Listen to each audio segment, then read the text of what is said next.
আওয়ামী লীগ নাই, দেন তারা ফাঁসি দেন ভাই, আমার কোনো আপত্তি নাই। কিন্তু আপনি জাতীয় চাই, আপনি কি মনে করেন যে উনি আসলে সতর্কবার্তা কাকে দিয়েছেন, জনগণকে, রাজনীতিবিদদেরকে, নাকি সরকারকে?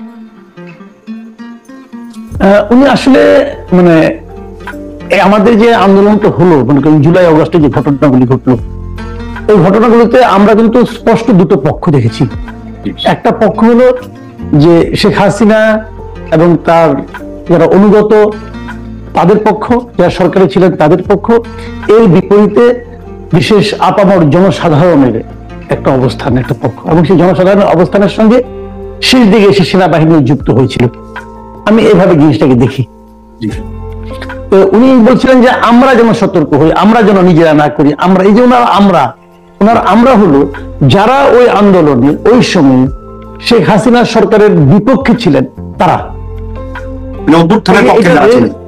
অভ্যুত্থানের পক্ষে যারা ছিলেন তারা, মানে এর রেঞ্জ অনেক বড় একটা জায়গা উনি বলেছেন। এবং এদেরকে বলেছেন যে আপনারা নিজেরা মারামারি করছেন, কাটাকাটি করছেন, এবং এর কারণে আইন শৃঙ্খলার অবনতি ঘটছে এবং অনেক কিছু ঘটছে। মানে এগুলো আল্লাহ না বলে আমি যদি একবারে বলি যে এমন কিছু ঘটছে যা নাকি ওই সময় অগাস্টের 5 থেকে 8 অথবা 10 অথবা অগাস্ট মাসে আমরা যা প্রত্যাশা করিনি, সেই সব ঘটনা একটা পর একটা ঘটছে। এই হলো ওনার মুদ্রা কথা। তো আমি ওনার বক্তব্য নিয়ে শামীম ভাই অনেক কিছু বললেন, আমার মানে ওনার তো অনেক উনি ওনার আইনগত দিক দিয়ে অনেক ব্যাখ্যা করলেন, কিন্তু আমি বক্তব্য নিয়ে আলোচনার আগে আমি আরেকটা কথা বলতে চাই। আমি বলতে চাই ওনার বডি ল্যাঙ্গুয়েজ নিয়ে। আপনি নিশ্চয়ই উনি যখন ওই 5 তারিখে যে নাগরিকদের নিয়ে এবং নাগরিক এবং আপনার রাজনৈতিক দলের নেতাদের নিয়ে বসেছিলেন, এবং তার আগে উনি কিন্তু একটা বক্তব্য দিয়েছিলেন জাতির উদ্দেশ্যে, ওটা আমরা দেখেছিলাম। এবং বিভিন্ন সময় ওনার যে সমস্ত কথাবার্তা শুনি, তার মধ্যে কালকে আমার কাছে যেন মনে হয়েছিল ওনার বডি ল্যাঙ্গুয়েজ, ওনার কথাবার্তা, ওনার উচ্চারণের ভঙ্গি, ওনার আঙ্গুল বারবার তোলা, এগুলোকে আমার মনে হয়েছিল যে উনি যেন স্পষ্টতই যে পরিস্থিতি চলছে দেশে এখন, তাতে উনি বিরক্ত, ক্ষুব্ধ এবং কিছু ক্ষেত্রে রাগান্বিত। এখন এই বিরক্তি, ক্ষোভ এবং রাগ, এই বিষয়গুলো কিন্তু আমাদেরকে সবাইকে বুঝতে হবে। কনসার্ন যারা আছেন সবাইকে বুঝতে হবে। সবাই যদি না বুঝেন, আমিও কিন্তু বিরক্ত, আমিও ক্ষুব্ধ, আমিও রাগান্বিত, কিন্তু আমি তো পাবলিক, তাই না? আর উনি তো একটা সেনাপ্রধান। উনার এই ক্ষোভ, ওনার বিরক্তি কিন্তু গুরুত্বপূর্ণ আমি মনে করি।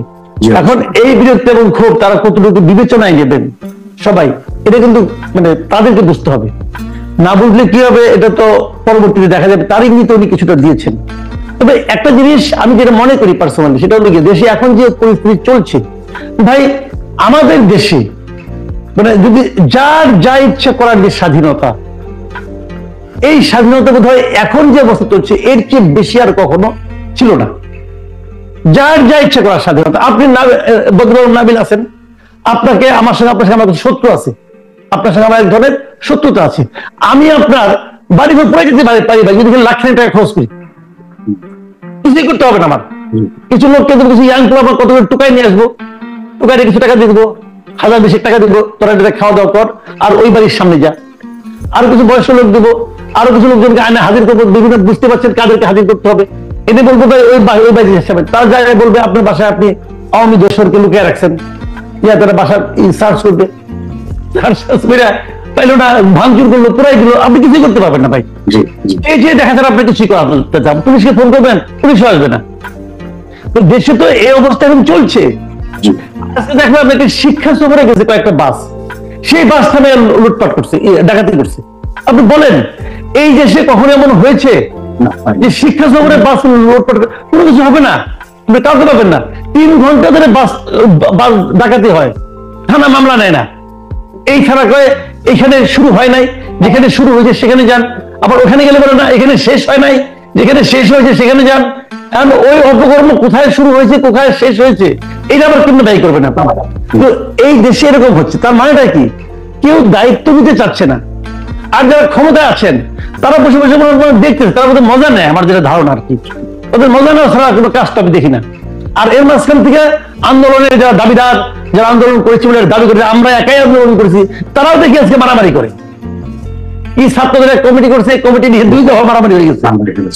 বেসরকারি বিশ্ববিদ্যালয় বলে আমরাই তো মূল কাজ, আমাদের তো কোনো কমিটিতে রাখলো না। তাকে দেখি যে আসলে তো দায়ী, তাদের কেউ নাই কমিটিতে, সব ঢাকা ইউনিভার্সিটি। যে ইউনিভার্সিটিতে একজন মারা যায় নাই। তো দাবিদার তো তারা সবচেয়ে বড় দাবিদার। আপনি কি বলবেন? সিচুয়েশনটা এইভাবে চলছে। আমি মনে করি এই যে যাদের যাদের কথা বললাম, এদের প্রত্যেকের জন্য আমাদের সেনাপ্রধানের এই বক্তব্য একটা সতর্ক বার্তা। সেনাপ্রধানের বক্তব্য একটা জায়গায় ছিল, আমাদের আক্রমণ করবেন না, আমাদের অনুপ্রাণিত করেন, আমাদের আদেশ মানে আমাদের উপদেশে। উনি আক্রমণ করা বলতে কি বুঝিয়েছেন, কাদেরকে বুঝিয়েছেন? এখানে যে জিনিসটা আছে না, ওনার কথাটা কিন্তু মানে উনি যেটা বলেছেন যে আপনি যখন একটা অর্গানাইজেশনকে যখন ব্লেম করেন তখন কিন্তু ওনাদের আক্রমণটা হয়। যেমন সেনাবাহিনীর কেউ কেউ অপরাধ করতে পারে, কেউ কেউ এই ফ্যাসিবাদী শাসনকে টিকিয়ে রাখার জন্য ভূমিকা রাখতে পারে। যদি রাখে তাকে আপনি বিচারের আওতায় আনেন, আনা তো হয়েছে। সেনাবাহিনীর অনেক বড় বড় অফিসারকে তো রিটায়ারমেন্টে পাঠানো হয়েছে, অ্যারেস্ট করা হয়েছে, তাদের বিচার চলছে, এগুলো তো হয়েছে। মানে ওনার বক্তব্য হলো আপনি ব্যক্তিকে আঘাত করেন, ব্যক্তি যদি কোনো অপরাধ করে তার শাস্তি হবে, বাট আপনি অর্গানাইজেশনকে অ্যাটাক করতে পারবেন না। এবং এই পয়েন্টটা কিন্তু আমি সবসময় বলছি যে আপনি অর্গানাইজেশনকে অ্যাটাক করতে পারেন না। অর্গানাইজেশন তো বড় জিনিস। আপনি দেখেন পুলিশ, পুলিশের ভূমিকা কি ছিল? আচ্ছা, যে পুলিশটার গুলিতে একজন লোক মারা গেছে ধরা যাক, সেই পুলিশের কি গুলি না করার কোনো উপায় ছিল? তাকে অর্ডার দেয়, তার অফিসার বলে তুমি শুট করো, 5 জন লোক শুট করলো, মনে করেন শুট করতে বলা হলো, সে কি করবে? সে শুট করলো, একটা গুলিতে একজন মারা গেল মনে করেন, আর 4টা গুলিতে কেউ মারা গেল না, তাহলে কি যারটা মারা গেল সে বেশি অপরাধী আর ওই 4 জন কম অপরাধী? লক্ষ্য তো শুট করতে, অর্ডার ফলো করছে। তো এখন ওই কোশ্চেনটা কিন্তু ওখানেই যে আপনি কাকে ধরবেন। যে লোকটা প্রকৃত পক্ষে অপরাধী, বন্দুক দিয়ে দাঁড়িয়ে থাকলে কিন্তু লোকে শুট করে দেয় না, তাকে অর্ডার দেওয়ার পর সে শুটটা করে। তো যে অর্ডারটা দিল তাকে আপনি ধরবেন না, সেই তো অপরাধী। এখন আপনি যদি বলেন যেহেতু পুলিশের বিরুদ্ধে মারা গেছে অতএব টোটাল পুলিশ ডিপার্টমেন্টটাই খারাপ, তখন এই পুলিশ ডিপার্টমেন্টকে মনোবল ভেঙে দেওয়া হয়। উনি এই কথাটাই বলেছেন যে আমাদেরকে অ্যাটাক করবেন না, মানে পুরো ডিপার্টমেন্টকে আপনি অ্যাটাক করবেন না, পুরো অর্গানাইজেশনকে আপনি অ্যাটাক করবেন না। যে কথা নাকি এখনো বলা হচ্ছে, যেমন ধরেন আপনার, আমি যে কথাটা আগেও বলেছি যে পলিটিক্যাল পার্টিগুলির ক্ষেত্রে পলিটিক্যাল পার্টিগুলিকে আপনি অ্যাটাক করতে পারেন না। আপনি পলিটিক্যাল লিডারকে অ্যাটাক করেন, পলিটিক্যাল পার্সনকে অ্যাটাক করেন। যে পার্সন যিনি অর্ডার দিয়েছেন, যিনি অন্যায় করেছেন তার শাস্তি দেন। যে লোকটা অর্থ পাচার করেছে তার শাস্তি দেন। আমি উদাহরণ দিয়ে বলি আপনাকে, যেমন ধরেন বেক্সিমকো। এখন বেক্সিমকো মালিক সালমান এফ রহমান বিদেশের অর্থ লোপাট করেছে। আপনি জানেন বেক্সিমকো কোম্পানির অনেক মানে মোটামুটি যারা নাকি মিড লেভেলের অফিসারও তাদের ব্যাংক অ্যাকাউন্ট ক্লোজ করা আছে, তারা কোনো বেতন পাচ্ছে না। তো কেন? তার কি তো সে শুধু চাকরি করে? আমার প্রশ্ন হলো, শুধু চাকরি করে ভাই? এখন ওখানে মনে করেন 50-60 হাজার লোক চাকরি করে বেক্সিমকো গ্রুপে, আমরা সবাই অপরাধী। এই জন্য কি বেক্সিমকোকে আপনি দায়ী করবেন? আপনি কি বেক্সিমকোকে শেষ করে দেবেন? আমি যে কথাটা বারবার বলেছি পলিটিক্যাল পার্টির ক্ষেত্রে, যেমন ধরেন এত বড় এরা সব ইনক্লুসিভ সবকিছু করতে চাচ্ছে, জাতীয় ঐক্যমত্য গড়ে তুলবেন আপনি। এই জাতীয় ঐক্যমত্যের মধ্যে আওয়ামী লীগ নাই। এখন এখানে স্বামী ভাই আছে, ওরা দেখে ওরা দিয়ে ওরা চেহারা দিয়ে তাকাই কিন্তু আমি বলছি না, জাতীয় পার্টি নাই। কেন নাই? যদি স্বামী ভাইদের পার্টি অপরাধী হয় তার শাস্তি দেন, তার ফাঁসি দেন ভাই, আমার কোনো আপত্তি নাই। কিন্তু আপনি জাতীয় পার্টির যে কর্মীটা এরশাদকে ভালোবাসে অথবা লাঙ্গলকে ভালোবাসে ভোট দেয়, অথবা জাতীয় পার্টি ইউনিয়ন কমিটির যে মেম্বার, তাকে আপনি সাজার মধ্যে আনবেন কেন? তার কি দোষ? সে তো খালি ভালোবাসছে, আর তো কিছু কয় না রে ভাই, তার কি দোষ? এখন এই ভালোবাসাকে যে নাকি মন্দ পথে পরিচালিত করেছে যে নেতা, আপনি যদি মনে করেন সে অপরাধী, যদি প্রমাণ করতে পারেন তার শাস্তি আপনি দেন, আমার কোনো আপত্তি নাই। তো উনি কিন্তু বেসিক্যালি ওই কথাটাই বলেছেন যে অর্গানাইজেশনকে আপনি আন্ডারমাইন্ড করে দিয়েন না, অর্গানাইজেশনের মনোবলটাকে ভেঙে দিয়েন না। কিন্তু এই কথা, সেই কথাটা উনি ডিজিএফআই সম্পর্কে বলেছে, এনএসআই সম্পর্কে বলেছে, র্যাব সম্পর্কে বলেছে, আপনি পুলিশ সম্পর্কে বলেছে। আপনি এরা কি করতেছে? পুলিশের পোশাক পরিবর্তন করবে, র্যাবের পোশাক পরিবর্তন করবে। এরা করলে ওই নতুন পোশাক পরলে পরে কি একদম খুবই ফ্রেশ হয়ে যাবে? হয়ে যাবে ভাই? হবে না। আপনি এই পোশাক দিয়ে কিন্তু বাচ্চাদের কিন্তু বাণিজ্য হবে আর কি।